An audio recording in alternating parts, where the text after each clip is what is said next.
إن الحمد لله نحمده ونستعينه ونستغفره ونعوذ بالله من شرور أنفسنا ومن سيئات أعمالنا من يهده الله فلا مضل له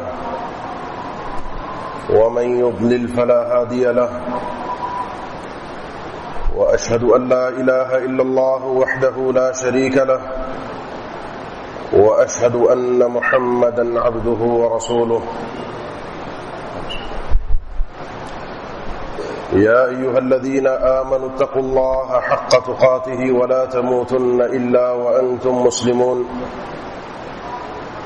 يا أيها الناس اتقوا ربكم الذي خلقكم من نفس واحدة وخلق منها زوجها وبث منهما رجالا كثيرا ونساء واتقوا الله الذي تساءلون به والأرحام إن الله كان عليكم رقيبا يا أيها الذين آمنوا اتقوا الله وقولوا قولا سديدا يصلح لكم أعمالكم ويغفر لكم ذنوبكم ومن يطع الله ورسوله فقد فاز فوزا عظيما أما بعد فإن أصدق الكلام كلام الله وخير الهدي هدي محمد صلى الله عليه وسلم وشر الأمور محدثاتها وكل محدثة بدعة وكل بدعة ضلالة وكل ضلالة في النار أعوذ بالله من الشيطان الرجيم بسم الله الرحمن الرحيم أولم يروا أنا نأتي الأرض ننقصها من أطرافها قیامت کا زلزلہ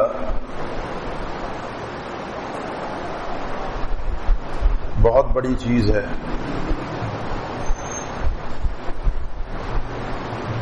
جس دن ایک دودھ پلانے والی ماں اپنے دودھ پلاتے ہوئے بچے کو چھوڑ دے گی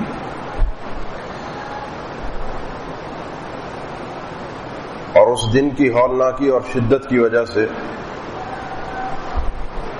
ایک ماں بننے والی عورت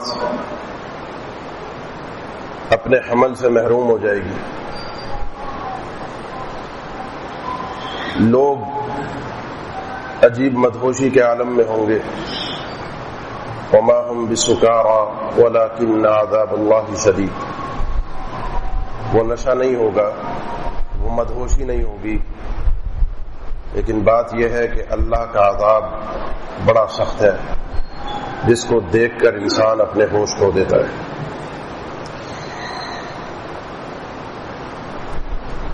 قیامت سے پہلے اللہ تعالی اس ہولناک دن اور ایسے دن جس دن انسان کے پاس اختیارات نہیں ہوں گے, اس دن کے آنے سے پہلے خبردار کرنے کے لیے کچھ علامات اور کچھ اشارے رکھے ہیں جن سے سنبھلنے والا سنبھل سکتا ہے اور اس دن اپنے رب کو راضی کر کے جنت میں داخل ہو سکتا ہے.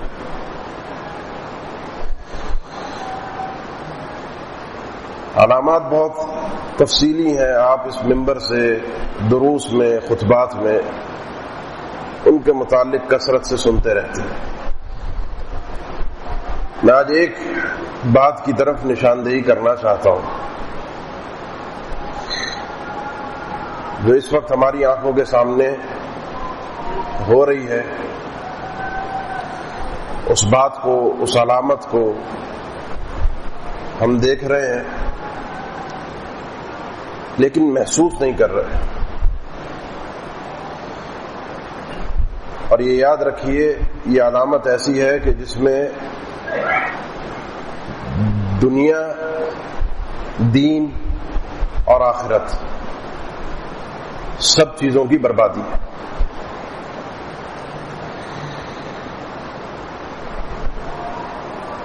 اللہ کے نبی صلی اللہ علیہ وسلم نے کئی احادیث میں، ایک نہیں کئی احادیث، کئی فرامین منقول ہیں آپ سے. آپ نے فرمایا قرب قیامت تکثر الفتن، فتنوں کی کثرت ہوگی، بھرمار ہوگی. اور کچھ روایتوں کے الفاظ ہیں کہ یقبض العلم، یرفع العلم، علم کو اٹھا لیا جائے گا، علم کو قبض کر لیا جائے گا. اور کچھ روایتوں کے الفاظ ہیں خشوع القلم، کہ قلم پھیل جائے گا. اس کے ساتھ ہی آپ نے ذکر کیا خشوع التجارہ، تجارت بھی بڑی عام ہوگی. حتی تعین المرأة زوجها علی التجارہ، یہاں تک کہ اتنی تجارت پھیل جائے گی کہ بیوی گھر کے کام کاج چھوڑ کے اپنے شوہر کے ساتھ اس کا تجارت میں، کاروبار میں ہاتھ بٹائے گی. ہر چیز اپنی جگہ پر آتی ہوئی محسوس ہو رہی ہے. یہ جو علم کا اٹھنا ہے، علم کا جانا ہے، یہ قیامت کی نشانیوں میں سے ایک بڑی نشانی ہے. اللہ کے نبی صلی اللہ علیہ وسلم نے اپنے آپ کو قیامت کی نشانی قرار دیا. یہ بات ذہن میں رکھیں کہ ہر قیامت کی نشانی بری نہیں ہوتی، ہر قیامت کی نشانی عذاب نہیں ہوتا. لیکن یہ بات بھی نہیں ہے کہ ہر قیامت کی نشانی اللہ کی طرف سے کوئی نعمت یا رحمت ہے. بعثت انا والساعة كهاتین، میں اور قیامت ساتھ ساتھ ہے، یعنی میرے بعد قیامت ہے، کوئی نبی اور رسول نہیں ہے. علم کا اٹھ جانا، علم کا اس دنیا سے چلے جانا، اس میں اس دین کی رخصتی ہے. یہ دین اس دنیا سے چلا جائے گا، دین اس دنیا سے رخصت ہوگا. دین رخصت ہوگا تو فتنے پھیلیں گے، اور فتنے پھیلیں گے تو اللہ کی طرف سے رحمت کے دروازے بند ہوں گے، پھر اللہ کے عذاب ایک کے بعد ایک آئیں گے. اب سوال یہ پیدا ہوتا ہے کہ اللہ نے تو حفاظت کی ذمہ داری لی ہے، انا نحن نزلنا الذکر وانا له لحافظون، اس کو نازل بھی ہم نے کیا، حفاظت بھی ہم کریں گے. اس قرآن کو نازل بھی ہم نے کیا، حفاظت بھی ہم کریں گے. اس کی حفاظت کتابی شکل میں نہیں ہے، حقیقی حفاظت ہے اس کتاب کے تھامنے والوں کے ساتھ، جو اس کتاب کو تھام کر رکھتے ہیں، اس کتاب کو پڑھتے ہیں، اس کتاب کو پڑھاتے ہیں، اس کتاب کو سیکھتے ہیں، اس کتاب کو سکھاتے ہیں. نتیجہ کیا ہے؟ اللہ کے نبی صلی اللہ علیہ وسلم نے ارشاد فرمایا ان اللہ لا يقبض العلم انتزاعا ينتزع من قلوب العباد. یہ جو علم کا اٹھایا جانا ہے، علم کا قبض کیا جانا ہے، یہ ایسے نہیں ہے کہ اچانک آپ دیکھیں گے کتابوں سے سیاہی غائب ہو گئی، قرآن مجید آپ کھولیں گے اندر آپ کو حروف نظر نہیں آئیں گے. یہ قرآن رہے گا، بلکہ قرآن کثرت کے ساتھ رہے گا. اس وقت صرف ایک ادارہ، ایک پرنٹنگ پریس مدینہ کے اندر مجمع ملک فہد سال کے 1 کروڑ قرآن چھاپتا ہے. ایک سال میں 1 کروڑ قرآن مجید کے نسخے ان کے پاس چھپتے ہیں. دنیا میں یہ قرآن مجید پھیل رہا ہے، دنیا میں قرآن مجید جا رہا ہے. اس کے صفحات کالے نہیں ہوں گے، سیاہی غائب نہیں ہوگی، بلکہ کیا ہوگا ولیکن یقبض العلم بقبض العلماء، اللہ تعالیٰ اس علم کو اٹھائے گا، علماء کو اٹھا کر. ایک دوسری روایت میں اسی نوعیت کے جب الفاظ اللہ کے نبی صلی اللہ علیہ وسلم نے ذکر فرمایا تو زیاد رضی اللہ تعالیٰ عنہ نے فرمایا اللہ کے نبی ایسا کیسے ہوگا، یہ علم کیسے اٹھے گا؟ علم کو تو اٹھنا نہیں چاہیے. ہم قرآن مجید پڑھتے ہیں، آگے اپنی اولادوں کو پڑھائیں گے. نقرأ القرآن ونقرئ ابناءنا ويقرئ ابناؤنا ابناءهم، آگے ہماری اولاد اپنی اولاد کو، آگے نسل در نسل قرآن چلتا رہے گا اور محفوظ رہے گا. آپ نے فرمایا زیاد میں تمہیں مدینہ کا سب سے سمجھدار اور عقل مند ترین آدمی سمجھتا تھا، کیا تم یہ نہیں دیکھتے کہ یہود و نصارہ تمہارے سامنے موجود ہیں؟ ان کے پاس بھی تورات اور انجیل ہے، لیکن کیا تورات اور انجیل حقیقی شکل میں موجود ہے؟ کیا وہ دین ان کا محفوظ ہے؟ کیا ان کا دین اٹھ نہیں گیا؟ کیا ان کا دین چلا نہیں گیا؟ کیونکہ اس دین کی حفاظت نہیں ہے. اللہ تعالیٰ اس دین کو اٹھائے گا علماء کو اٹھا کر. علماء کی موت اس دین کا اختتام ہے. یہ بات اپنی جگہ مسلم ہے کہ لا تزال طائفة من امتی منصورین علی الحق، میری امت کا ایک گروہ، ایک جماعت ہمیشہ حق پر قائم رہے گی. اس میں علماء بھی ہوں گے، اس میں مجاہدین بھی ہوں گے، اس میں ناصحین بھی ہوں گے. یہ ساری صفات کے حاملین دنیا کے اندر موجود رہیں گے. کب تک؟ حتی یأتی امر اللہ، جب تک اللہ کا حکم نہیں آتا. اور اللہ کا حکم قرب قیامت بھی اس سے اہل علم نے مراد لیا ہے. عیسیٰ علیہ السلام کے دنیا میں آنے تک یہ سلسلہ باقی رہے گا، اور ان کے بعد جب دنیا فنا کی طرف جائے گی تو یہ گروہ ختم ہو جائے گا. یہ علماء جو ہیں ان کی موت، ان کا اس دنیا سے جانا، ہمیں یہ بھی مسائل ہوئے، ایک وائرس پھیلا، ایک بیماری پھیلی، دنیا پوری بند ہوئی، لوگ پریشان ہوئے، کاروباری حوالے سے پریشان ہوئے، نوکریوں کے حوالے سے پریشان ہوئے، معیشت کے اعتبار سے پریشان ہوئے. میں نے دنیا میں ہر طرح لوگوں کو ہر طریقے سے روتے ہوئے دیکھا. بہت کم لوگ ایسے نظر آئے کہ جو اس انداز میں روئے کہ یہ علماء اس دنیا سے جا رہے ہیں. علماء اس دنیا سے جانے کا مطلب یہ ہے کہ جو علم اس آدمی کے پاس تھا وہ چلا گیا اس کے ساتھ. وہ اگر اس نے منتقل کر دیا تو کر دیا، نہیں کیا تو اس کے ساتھ چلا گیا.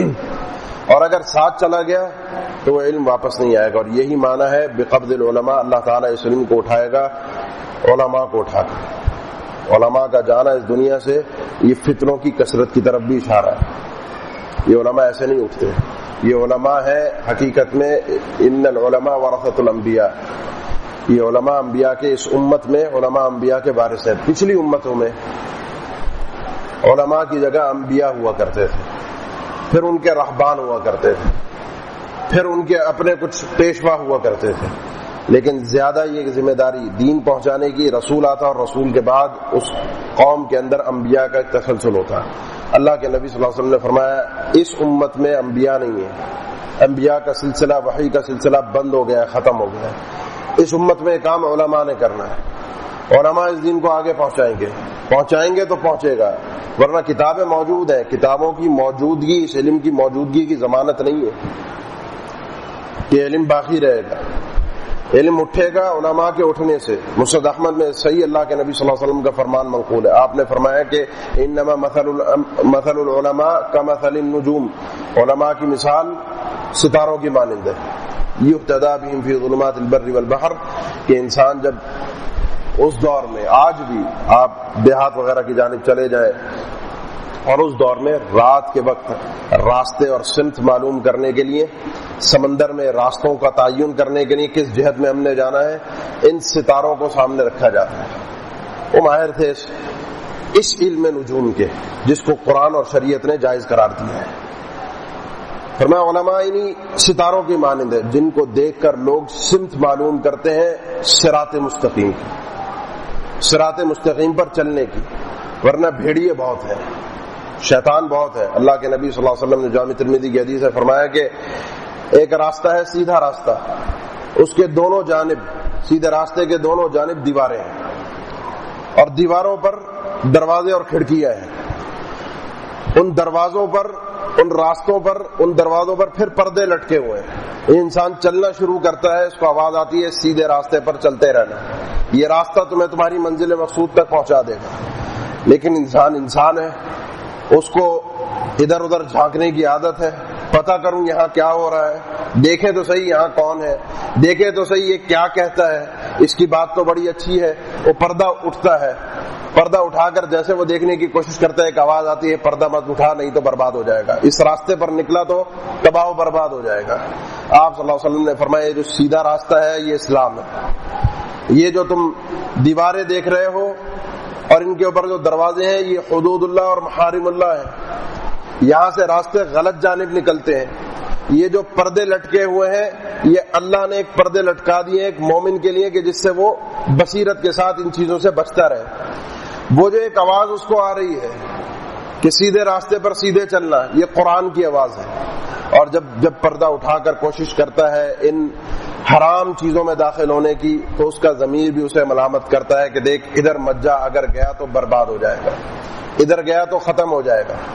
یہ سیدھے راستے پر چلتے ہوئے علماء سے رہنمائی لی جاتی ہے، تقلید نہیں ہوتی، اتباع ہوتی ہے اللہ کے نبی صلی اللہ علیہ وسلم کی. لیکن وہ علم، وہ بصیرت وہ علماء بیان کرتے ہیں. علماء کے فقد پر، علماء کے جانے پر، علماء کے اس دنیا سے اٹھنے پر ہمیں وہ افسوس نہیں ہوا. ہم اپنی دنیا میں مگن رہے، لیکن اللہ تعالیٰ نے اس دنیا کا اختتام، اس دنیا کی انتہا کو بھی اسی چیز کے ساتھ ذکر کیا. قرآن مجید کی جو آیت میں نے شروع میں تلاوت کی, اولم یروا انا نأتی الارض ننقصها من اطرافها, کیا لوگ یہ نہیں دیکھتے کہ اس زمین کو ہم اس کے اطراف سے کم کر رہے ہیں. اس کی بہت ساری تفسیریں اہل علم نے ذکر کی, مفسرین نے ذکر کی, اسلام کا آ جانا, کفر کا سمٹ جانا.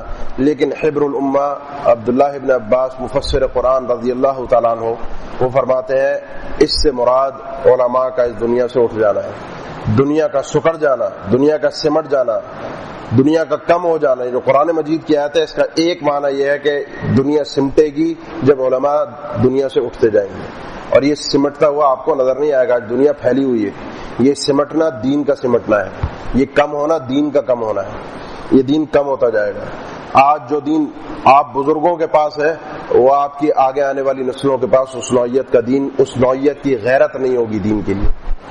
آج جو ہمارے سوال یہ ہے نا, جو میں بار بار ذکر کر رہا ہوں کہ ہمیں احساس کیوں نہیں ہو رہا اس نعمت کا, ہم اس علماء کے اٹھنے پر افسردہ کیوں نہیں ہو رہے, اس کو علامت قیامت کیوں نہیں سمجھ رہے, اس کو فتنہ کیوں نہیں سمجھ رہے.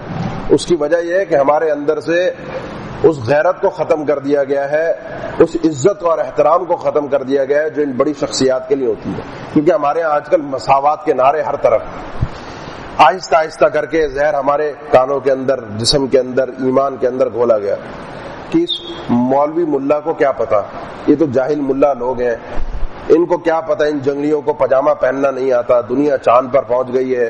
یہ ممبر پر کھڑے ہو کر لوگوں کو کوئی استنجا بتا رہا ہوتا ہے, کوئی وضو بتا رہا ہوتا ہے, کوئی کلی کرنا بتا رہا ہوتا ہے. ان کو کیا پتا, ان کو تو سائنس کا نہیں پتا, ان کو تو انگلش نہیں آتی, ان کو تو دنیا کے معاملات کا نہیں پتا. یہ تو ایک وہ طبقہ ہے جو الحمدللہ آپ کی اس مسجد میں یا آپ کے آس پاس کے علاقوں محلوں میں نہیں ہوگا. لیکن ایک طبقہ آپ کے درمیان بھی موجود ہے جس کو ایک گھمنڈ ہے, ایک زوم ہے اپنی تجارت کا, اپنے پیسے کا, کہ مولوی ملا کے پاس تو کچھ ہے نہیں, یہ تو ہر جمعے کھڑا ہو کر چندہ مانگ لیتا ہے, پیسے مانگتا ہے, اس کا گزارا چندے سے چلتا ہے. اس کی کیا اوقات ہمارے معاشرے میں, ہمارے یہاں تو عزت کا معیار اور اوقات اور احترام تو ہے پیسے کا. جس کی جیب جتنی بھاری ہے, جس کا اکاؤنٹ جتنا مضبوط ہے, جس کے پاس جتنی جائیداد ہے, اس کو لوگ اتنا ہی بڑا سلام کرتے ہیں. بڑی گاڑی میں آپ ہو, آپ کو دیکھیں کس طریقے سے لوگ راستہ دیتے ہیں, آپ کو کس طریقے سے لوگ سلام کرتے ہیں. ہاں, مولوی کے پاس نہیں ہے. مولوی کے پاس اگر آ بھی جائے کبھی تو لوگوں کی فوراً انگلی اٹھتی, کہاں سے کمایا اس نے, کہاں سے پیسہ آیا, اس کے پاس موٹر سائیکل کہاں سے آئی. یہ آہستہ آہستہ کر کے یہ پہلے تو یہ زہر ہمارے اندر ڈالا گیا. اب ایک اور دوسرا زہر آ گیا کہ دین کوئی مولویوں کی جاگیر تھوڑی ہے, اور صحیح بات ہے کوئی جاگیر نہیں ہے. جس کو پڑھنا ہے, جس کو سیکھنا ہے, دروازے کھلے ہیں. ہم سیکھتے ہیں ہر سال کی ابتدا میں جب مدارس کھلتے ہیں کہ اپنے بچوں کو آپ لوگ داخل کروائیے, اپنے بچوں کو دین سکھائیے, اپنے بچوں کو دین پڑھوائیے. لیکن ہمارے کانوں میں ایک آواز ڈال دی ہے کہ اگر دین سکھا دیا تو کھائے گا کہاں سے, دین سکھا دیا اس کو مدرسے بھیج دیا تو اس کی نسلیں کہاں سے پلیں گی, یہ تو بھوکا مر جائے گا, اس لیے مدرسوں میں نہیں بھیجنا. لیکن یہ بھی ساتھ میں ذہن میں رکھنا ہے کہ دین کوئی مولویوں کی جاگیر نہیں ہے. جب دین مولویوں کی جاگیر نہیں ہے, اپنے بچوں کو ہم نے بھیجنا نہیں ہے, تو دین کہاں سے سیکھیں گے, یہ دین آئے گا کہاں سے. پھر آتا ہے اتخذ الناس رؤوسا جہالا.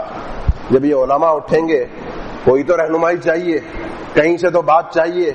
پھر کچھ لوگ کتابیں کھولتے ہیں, چند الفاظ پڑھ لیتے ہیں, اس فرقے کے مولوی کی تقریر سنی, اس کے خلاف اس فرقے کے مولوی کی تقریر سنی, اس کے خلاف بیٹھ گیا, اپنا درس تیار کیا اور بتا دیا کہ دیکھو ان کے خلاف یہ رد ہے, ان کے خلاف یہ رد ہے, اور میں بالکل سچا اور صحیح آدمی ہوں. پھر ایسے لوگوں کو لوگ سنتے ہیں. پھر جاہلوں کو اپنا رؤوس بناتے ہیں. رؤوس راس کی جمع ہے, رئیس کی جمع ہے. رؤوس رئیس کی جمع ہے. رئیس کہتے ہیں بڑے کو, سردار کو. پھر یہ جاہلوں کو اپنا سردار بناتے ہیں. ایک عالم, عزت دار عالم غریب ہے, جیب میں زیادہ پیسہ نہیں ہے, تو اس کی عزت تو نہیں ہے.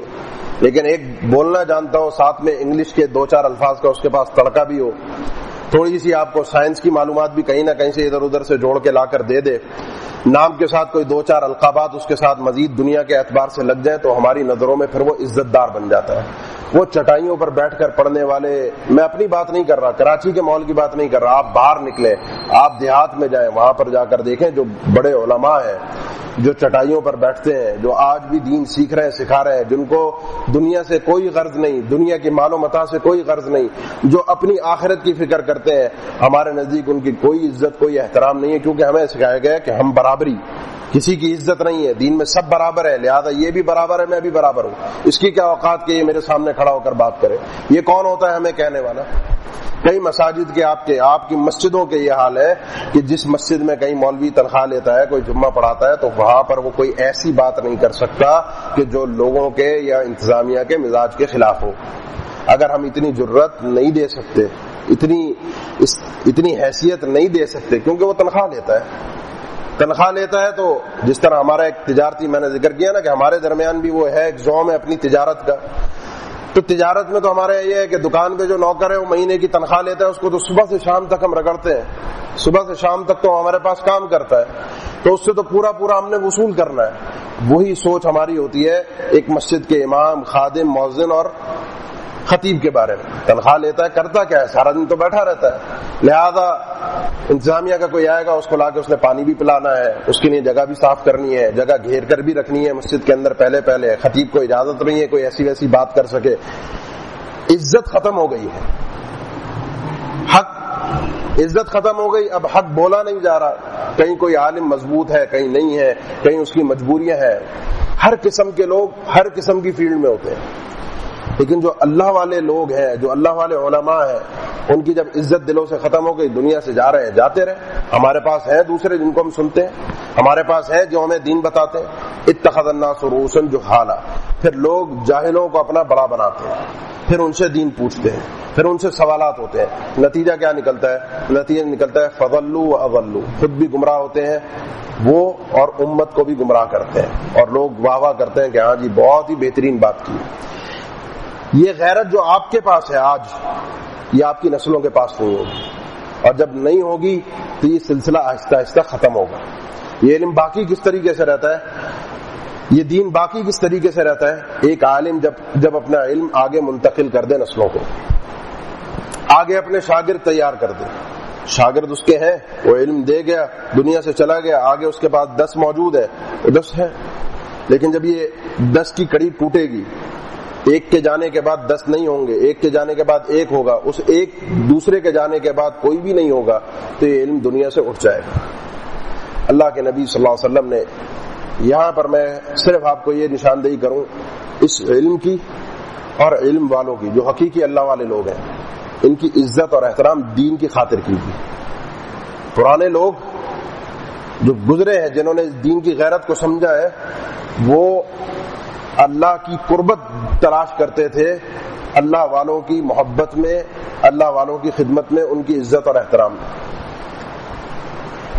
چھوٹا سا ایک جانور ہے جس کو مرغا کہتے ہیں، وہ صبح صبح چیختا ہے، جس کو ہم آذان کہتے ہیں، مرغے کی آذان، اس کی چیخ اذان نہیں ہے۔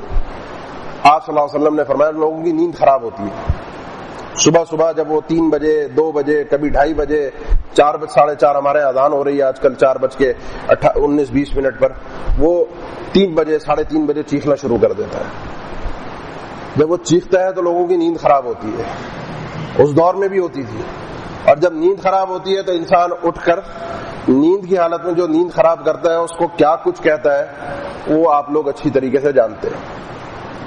آپ صلی اللہ علیہ وسلم نے ارشاد فرمایا لا تسبوا الدیک، یہ مرغا ہے، انسان نہیں ہے، لیکن اس کے چیخنے پر، آوازیں نکالنے پر اس کو گالیاں مت دو، اس کو برا بھلا مت کہو۔ کیوں؟ سوال پیدا ہوتا ہے کیوں؟ آپ نے فرمایا اس لیے کہ لوگوں کو نماز کے لیے جگا رہا ہے، اس کا یہ استحقاق ہے، اب اس کی یہ عزت ہے کہ اس کو گالی نہ دی جائے، کیونکہ لوگوں کو نماز کے لیے جگا رہا ہے۔ اس کی وجہ سے لوگ نماز کے لیے اٹھ جاتے ہیں، جب صبح ہونے لگتی ہے اسی وقت یہ چیختا ہے، اسی وقت یہ آوازیں نکالتا ہے، اور اس وقت لوگ نماز کے لیے جاگ جاتے ہیں۔ یہ تمہارا آٹومیٹک الارم ہے، اس کو گالی مت دو۔ یہ نماز کے لیے لوگوں کو بلا رہا ہے، جو لوگوں کو دین سکھا رہا ہے، جو لوگوں کو اللہ اور اس کے رسول کی بات بتا رہا ہے، جو حقیقت میں کھڑا ہو کر اذان دے رہا ہے، جو حقیقت میں لوگوں کو نماز کی طرف بلا رہا ہے، جو حقیقت میں لوگوں کے دین کی حفاظت کر رہا ہے، اس کو گالی دینا، اس کی عزت کو تار تار کرنا، محفلوں میں بیٹھ کر اپنے زعم کے مطابق، اپنے گمان اور اپنے گھمنڈ کے مطابق اپنے آپ کو سمجھ کر کچھ ان کی عزت کا ستیہ ناش کرنا، گالی بھی کہیں نہ کہیں ہو ہی جاتی ہے، کیا یہ جائز ہوگا؟ ایک جانور، معمولی جانور ہے، اس کو نبی صلی اللہ علیہ وسلم نے اس کی عزت اور احترام بیان کی ہے کہ لوگوں کو نماز کی طرف بلاتا ہے۔ ایک انسان کیسے اس عزت کا مستحق نہیں ہوگا؟ جب یہ احترام اٹھتا ہے، یہ عزت اٹھتی ہے، اب دنیا سے جا رہے ہیں، مر رہے ہیں، مرتے رہے، کوئی مسئلہ نہیں ہے، دین ہے ہمارے پاس، کوئی مسئلے کی بات نہیں۔ اس لیے اپنے اندر اگر دین کی اہمیت جاننا چاہتے ہیں، یہ دین والوں کے پاس ہے، کتابوں میں موجود رہے گا، علماء اٹھ جائیں گے، کتابوں میں موجود رہے گا، لیکن وہ دین، وہ علم نہیں ہوگا، وہ موجود ہوگا لیکن نہیں ہوگا، لوگوں کو سیکھنے کے لیے نہیں آئے گا، کیونکہ اللہ نے علم کو اٹھانا ہے، اس کتابوں کو جلا کر، اس کتابوں سے سیاہی کو مٹا کر نہیں، اللہ نے علم کو اٹھانا ہے علماء کو اٹھا کر، یہ کتابیں موجود رہیں گی۔ اس کو اگر اس کی قدر و منزلت کو سمجھنا ہے تو اس کا حل یہ ہے کہ علماء کا احترام جو حقیقت میں اللہ والے ہیں سیکھ لیجیے، اور علماء میں سر فہرست صحابہ اکرام، جن کی عزت اور احترام، معصوم کوئی نہیں ہے امت میں سوائے انبیاء اور اللہ کے نبی صلی اللہ علیہ وسلم رسولوں کے، معصوم عصمت کا دعویٰ کسی کا نہیں ہے، غلطیوں سے نہ علماء پاک ہیں، نہ گناہوں سے کوئی پاک نہیں ہے، لیکن مقصود آپ دیکھیے ہمیں کس طرح سے کس راستے پر لگا دیا گیا ہے۔ آج جو بھی فتنہ آتا ہے، چاہے دین کے نام پر ہے چاہے دنیا کے نام پر ہے، اس کی ٹانگ ایک ہی چیز پر آ کر ٹوٹتی ہے، مولوی، ملا، مدرسہ، جاہل ملا، گوار لوگ، جاہل لوگ، اور مدرسے میں یہ، مدرسے میں وہ، مدرسے بند کرو، مدرسے کو یہ کرو، مدرسے کو وہ کرو۔ یہ جب آپ تیر چاروں طرف سے اٹھتے ہوئے دیکھ رہے ہیں تو آپ کی اور میری ذمہ داری بڑھتی ہے، آپ کا اور میرا کام بڑھتا ہے کہ ان کا احترام ہو، اپنی مجلسوں میں، اپنی محفلوں میں۔ نہیں کر سکتے، دل نہیں مانتا کہ ہم کسی کو عزت دیں، کوئی کم پیسے والا ہے، کوئی غریب آدمی ہے، اس کو کیسے ہم عزت دے دیں؟ کم از کم یہ کر لیں اپنی زبانوں کو بند کر لیں، نہ کریں غیبت، نہ کریں اس کی برائی، نہ کریں اس کی بے عزتی۔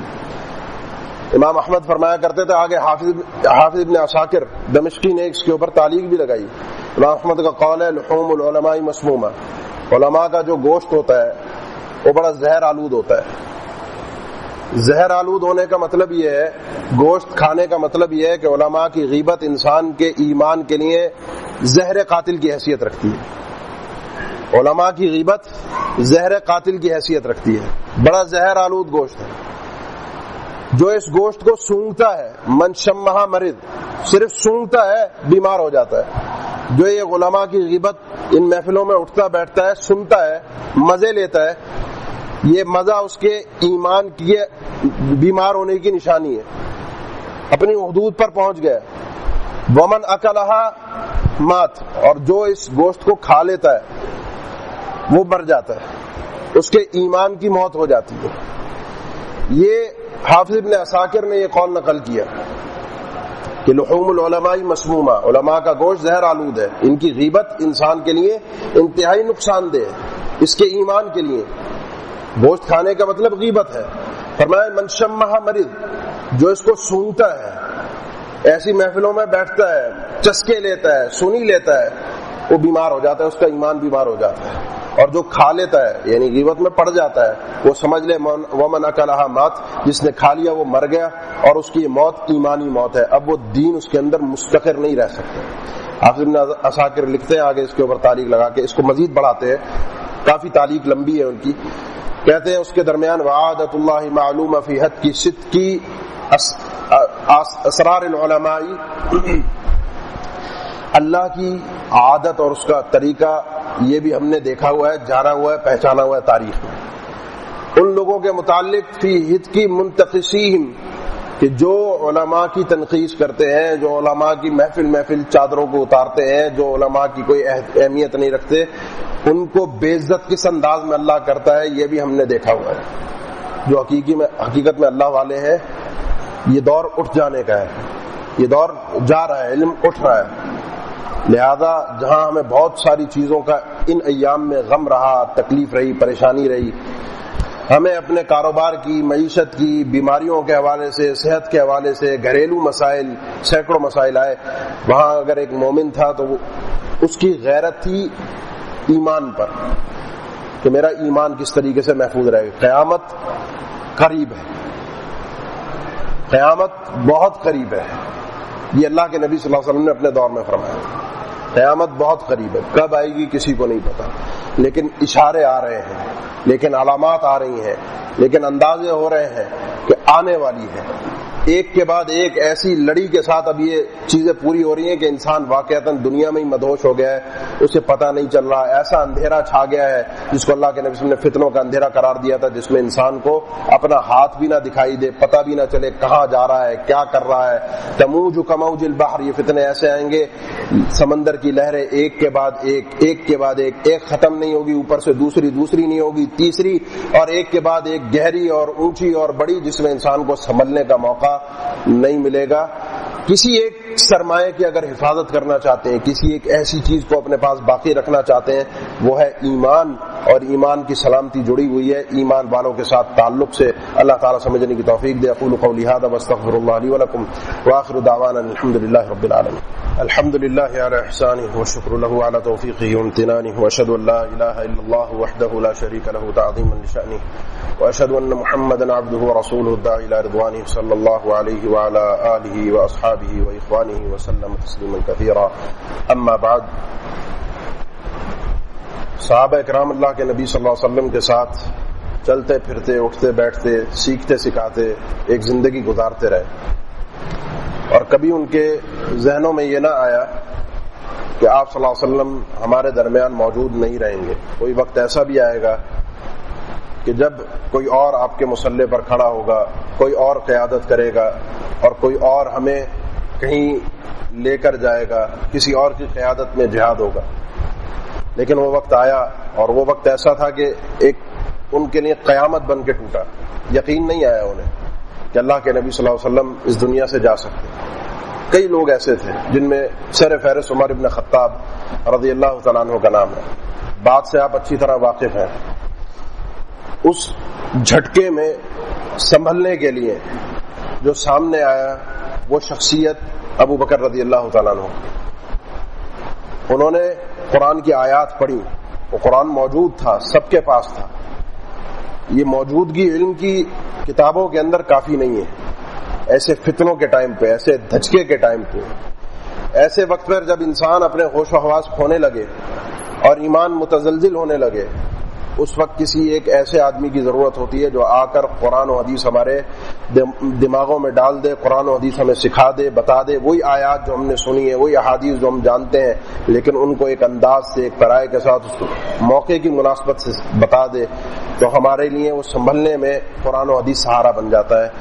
ایسے لوگ، ابو بکر رضی اللہ تعالیٰ عنہ جیسے لوگ، ایسے علماء جو ایک کے جانے کے بعد کھڑے ہوتے ہیں اس کی جگہ پر اور لوگوں کو سکھاتے اور سمجھاتے ہیں، پھر امت نے ان کی قدر بھی کی، امت نے ان کا احترام بھی کیا، اور یہی احترام جو ہے وہ جاری رہے گا تو امت میں خیر رہے گی۔ یہ علم اٹھ جائے گا تو قیامت کا وقت انتہائی اور مزید قریب آ جائے گا۔